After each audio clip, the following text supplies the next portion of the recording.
base do Galo, né? Isso. Aí... Não, nessa época ele não era feliz, Não, irmão. Nessa época o Galo não era o Galo de hoje, né? Pois é.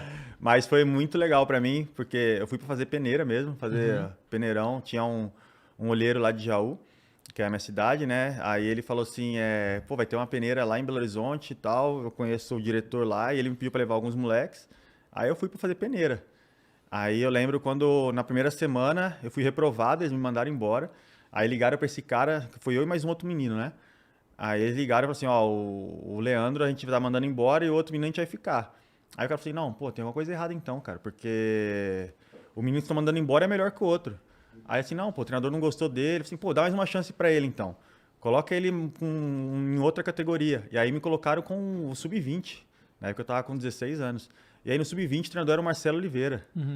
Aí eu fui treinar com o Sub-20, o Marcelo Oliveira gostou de mim e me aprovou na avaliação. Aí tive que voltar pro Sub-17, que era o treinador que estava lá na época. E aí o Marcelo Oliveira me aprovou. A primeira peneira foi no Galo. No Sub-17. Isso, tinha 16 anos, né? Mas foi pro Sub-17. Aí tu fez no Sub-20, aí o cara te aprovou. E tive que voltar pro... Aí tu voltou pro cara que te reprovou. O cara ficou meio puto, né? Vai ter que me engolir, né? Mas aí ele ficou pouco lá, porque eu lembro na época, aí ele me escorraçava, né, meu? Que esse moleque tá aqui, eu mandei ele embora. Mas ele ficou 2-3 meses, ele foi embora, aí chegou o treinador e aí minha carreira seguiu tranquila. Mas foi desse jeito mesmo. Quanto tempo tu durou ali no Atlético? Cara, no Atlético Mineiro, eu cheguei com 16 anos, aí com 2 anos depois, com 18 anos, fui profissional. Porque o Atlético vivia um momento muito difícil no campeonato. Aí era um time que era de vários jogadores consagrados, Danley, Rodrigo Fabre, Fábio Júnior, Euler, Marques, Amaral. Eram jogadores assim consagrados, o treinador era o Tite. E o time estava muito mal no Brasileiro. Aí a gente foi fazer um coletivo, né, dos juniores contra o profissional. E aí eu me destaquei muito no coletivo, o Tite me subiu para treinar com o profissional.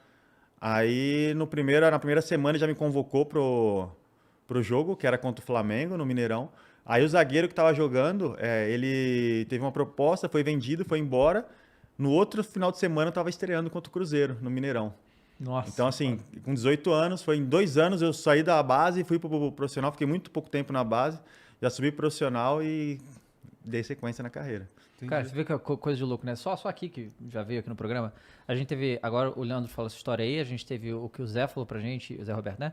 E o Tinga, que era assim, era um momento que se tivesse acontecido diferente, se ele tivesse voltado, talvez tudo fosse diferente, sabe? Eu lembro que o Tinga falou do ônibus, que falou, eu subo nesse ônibus, eu volto pra cá e não vai se mais jogar futebol. E a mãe do Zé Roberto foi lá perturbar os caras da Machete. Que a gente vê que tem, é uma coisa doida, assim, eu acho que os nossos scouts aqui do Brasil tem que, né? O Dudu também foi isso, né? E teve um detalhe importante nisso aí que eu não esqueci de contar, porque quando, cara, assim, meu pai nunca ganhou dinheiro com futebol, né?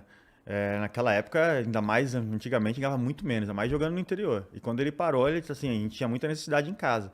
E aí, quando apareceu a oportunidade para ir pro Atlético, meu pai foi no banco e fez um empréstimo de R$250 pra gente poder viajar. Isso aí ele me contou só depois, né? Ele não me contou na hora. Só que por que ele me contou depois? Porque eu fui entender depois, porque aí quando eu chego no Atlético, logo nos 2 primeiros dias, eu chego lá, a gente morava num casarão, meio velho assim, era 60 moleque que morava ali no casarão. E eu, assim, cara, eu era o filhinho da mamãe, né, cara? Eu não tinha dinheiro, mas minha mãe cuidava de mim, arrumava minha cama, era leitinho e tal. Então, assim, era mimadinho, né? Aí cheguei lá, no segundo dia, liguei pra minha mãe em casa chorando. Falei, mãe, eu quero ir embora e não sei o quê. Aí minha mãe, vem, filho, pode vir embora. Não sei o quê. Aí eu só escutei meu pai, o que tá acontecendo aí? Cara, aí quando meu pai pegou o telefone, falou assim, você quer voltar? Pode voltar. Amanhã você tá com seu tio na fábrica de sapato, trabalhando junto com ele. Aí eu falei assim, então vou ficar mais uma semana aqui, então. Isso aí foi fundamental, porque meu pai realmente bancou ali, ele sabia que era o nosso futuro ali em jogo. Às vezes tem que ser duro, né? Exatamente. E aí você pegou, você estava no time da segunda divisão do Atlético? Joguei a segunda divisão com o Atlético também. E como foi? Porque assim, a gente vê, cara, assim, tem esse moleque aqui, que ele é torcedor do Galo, e perturba a gente aqui o dia inteiro, né? E a gente vê, né, o Galo... É engraçado que ele é bem esses caras que ficam perturbando ali, parece esses cachorros que late no morde, que fica ali enchendo o saco, mas nem como assim, não chega nem perto. Pois é. Mas aí a gente vê que o que eu quero dizer... É um pincher. É um pincher, Você é um pincher, cara. Você não é um galo mais, agora você é um pincher. Isso, eu sou um galo de briga. que a torcida do Galo é muito apaixonada em Sim. estádio e tal, então deve ter sido um momento muito complicado naquele Sim. rebaixamento lá. E aí, quando vocês foram pro Série B, a cobrança tava insana em cima de vocês lá? Sim, então, como eu falei pra você, nosso time era um time de caras consagrados, né? E aí o que acontece? Quando chegou no final da temporada e viu que não ia se salvar, porque eles tinham muitos problemas financeiros, não pagavam e tal, e essa rapaziada toda saiu. E aí foi na época que começou a subir os meninos da base, que daí subiu eu, o profissional, subiu o Diego Alves, subiu o Bruno, o goleiro, subiu o Éder Luiz, subiu o Zé Antônio, que era um volante, um menino, e tantos outros que você vai conhecer, o Lima, exatamente. E aí subiu essa rapaziada, a gente segurou a bronca ali, o barco afundando. Aí o time caiu para a segunda divisão, e aí na Série B a gente começou com aquela rapaziada, começaram a trazer outros jogadores experientes. Tanto que na Série B eu joguei até pouco, mas aí trouxe junto com essa outra rapaziada e a gente conseguiu subir para... Foi campeão, inclusive, né? Naquela época a Série B, o nível da Série B era bem mais baixo, e ali o time atropelou com o Leverkusen, né? E... Vai lá. Foi legal, foi uma festa assim, surreal. A torcida do Atlético é bem apaixonada mesmo. É loucura que você imagina, assim, nos últimos anos aí, como que o nível da Série B subiu muito, né? E é isso que é interessante, que a Série B tá alcançando... Cara, tem time da Série B que podia estar na Série A, né? É muito time Complicado bom, né? isso aí é assim, porque assim, já vou pular muita etapa no caso, né? Mas eu joguei eu joguei 3 Série B na minha carreira, que foi essa com o Atlético, uma com o Barueri e a com o Vasco ano passado. E assim, o nível de competição tá muito mais alto. Não Essa digo o do nível Vasco técnico. deve ter sido pra Não- você. Então, tipo assim, ali todo mundo se surpreendeu, porque assim, não é questão, o nível técnico assim, eu acho muito mais baixo que o da Série A. Claro. Mas o nível de competição é muito mais alto. É muito mais alto. Os caras ali jogam como se fosse o prato de comida mesmo. Os caras ali... É por isso que tem muito Empate, 1 a 1, né? 0 a 0, 0 a 0. Exatamente. 0. Se você saiu perdendo, é difícil você recuperar o resultado. Aí os caras se trancam lá atrás e bumba meu boi pra todo lado, acabou. Então, assim, subiu muito o nível. O nível, a competição do campeonato, a competitividade, né, que fala, né? Então, tá muito mais difícil de jogar hoje. Porque hoje em dia, assim, cara, o futebol evoluiu. Se o cara não tem técnico, ele tem físico, sabe? Todo mundo sabe os trabalhos físicos hoje. Então, assim, nivelou muito nisso, né? Então, eu acredito que a Série B ainda não tem a qualidade da Série A. Mas em termos de competição, de pegada mais mesmo, é sinistro. mais pegada, mais sinistro.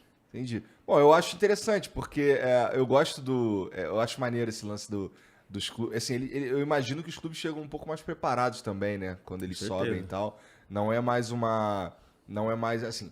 A gente tem aí o exemplo por exemplo, Fortaleza, que terminou o ano passado lá em quarto, não foi? Sim. Que é maluco, né? Sim, cara, o Fortaleza já vem se preparando para isso já, né? Acho que quando o Rogério chega lá, ele assume o time, ele faz essa reestruturação no clube, sabe? E eu acho que é muito importante isso, que você vê, o Fortaleza não foi de uma hora para outra, né? O clube se organizou, deu condição para o pessoal trabalhar, você vê o CT que os caras têm, sabe? É um time que o presidente chegou lá, começou a pagar em dia. Então, assim, é um clube que se organizou para esse momento. E tanto quanto o Fortaleza estava nessa situação agora aí, que até saiu da zona do rebaixamento. Já saiu, verdade. Mas é um clube assim, que, cara, se você for ver, é um clube que não merece estar lá, porque é um clube que paga em dia, tem estrutura, tem um time bom. Então, assim, é o preço que se paga, não tem como você colher dar errado, entendeu? No final você vai colher coisa boa. E o Fortaleza acho que é um grande exemplo disso. É um clube que realmente tá aí à frente de muitos, porque se organizou e tá colhendo os frutos. O que foi, nesses últimos anos, esse negócio que a gente tá falando da Série B, o Cruzeiro foi o primeiro time dos grandes rebaixados, que nunca tinha sido rebaixado, que não voltou no primeiro ano. Sim. Depois o Vasco. Sim. Né? Para mostrar que, obviamente, a situação do Cruzeiro-Vasco não estava boa também, mas normalmente os times voltam. Era uma coisa assim natural. Você nem cogitava que esse time grande fosse rebaixado e não voltar, né? Para ver como é que aumentou o nível mesmo da segunda divisão. Sim. Né? E aí, Tirando o Flu, né? Pois é. Teve essa situação aí, realmente. Mas tirando isso aí, esse negócio chato que aconteceu, né? Pra vocês, ai credo, o Galão ganhou mais uma vez.